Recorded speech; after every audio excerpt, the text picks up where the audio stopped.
Let me ask you this, because the American people care about the rule of law. The FBI's number 2 is stepping down amid intense scrutiny. Deputy Director Andrew McCabe abruptly left his post yesterday. He faced criticism over campaign contributions for his wife's failed state Senate bid from a longtime friend to the Clintons, former Virginia Governor Terry McAuliffe. This comes amid revelations that 2 top FBI officials, Peter Strzok and Lisa Page, sent negative text messages about Donald Trump. Donna, are you concerned about what has occurred? Obviously, the bias at the top of the FBI. You know, I'm a former federal employee. I've worked with many people within the FBI and other federal institutions. I respect their service to the country. I respect the work that they're doing on behalf of the American people to keep us safe and secure and to prevent crime. There's so much to unravel from all of the things that are going on, whether it's released a memo or the so-called emails. I don't have the context of everything. Here's what I want to say about Mr. McCabe. He told the president, when the president said, "Did you vote for me?" or "Did you vote whatever?" he said, "I did not vote." He voted in the primary. He voted in the Republican primary, not the Democratic primary. I don't care about his partisan views. I care about him doing his job. He's decided to retire. I wish him well. I wish the FBI the best of luck and the job that they must do. Well, Donna, what I'm really talking about is the bias that we've seen come through. I mean, you were at, obviously, the Democratic National Convention. I was there, too. Yes. And I watched as those emails of Debbie Wasserman Schultz first came out, and it was clear that she was protecting Hillary and doing her best to get Bernie Sanders out of the picture. She's forced to step down, and almost immediately the Democrats got in line to come up with this idea of a Russia probe, investigating Donald Trump and the potential collusion between Trump and the Russians, which we have no evidence whatsoever. Yes? Well, you know, I hope that we continue these broad hearings and inquiry, but here's what I wanted to remind you.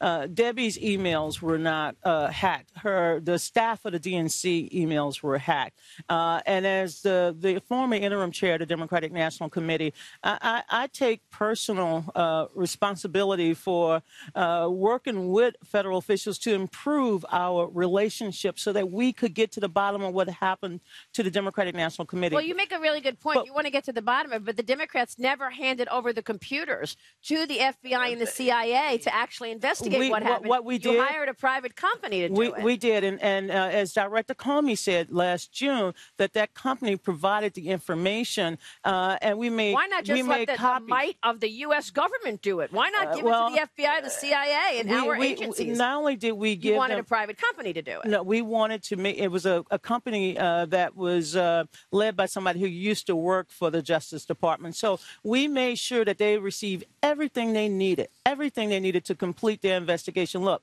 no American should face harassment from a foreign government that is trying to interfere in our election.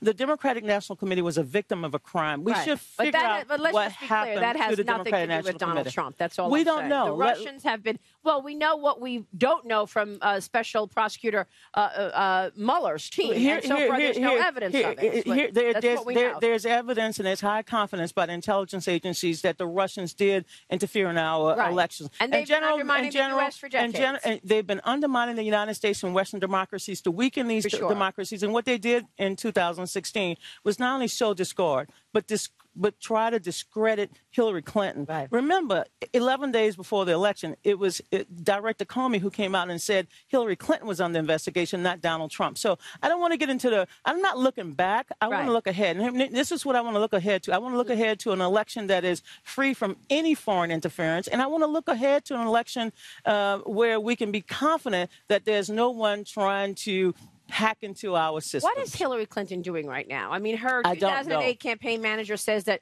Clinton personally overruled a recommendation that she fire Bernd Strider, a top campaign advisor who was accused of sexual harassment. Clinton rejected the recommendation, keeping him on despite the allegations.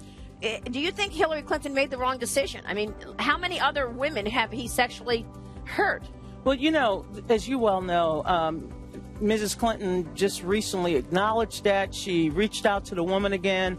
I was disappointed when I heard that this individual was not reprimanded more. Right. But here's what I want us to focus on now. Again, I'm focusing on the future. Right. We need to make sure that our workplace that is free of harassment of any individual. Donna, thank you so much. It's always a pleasure.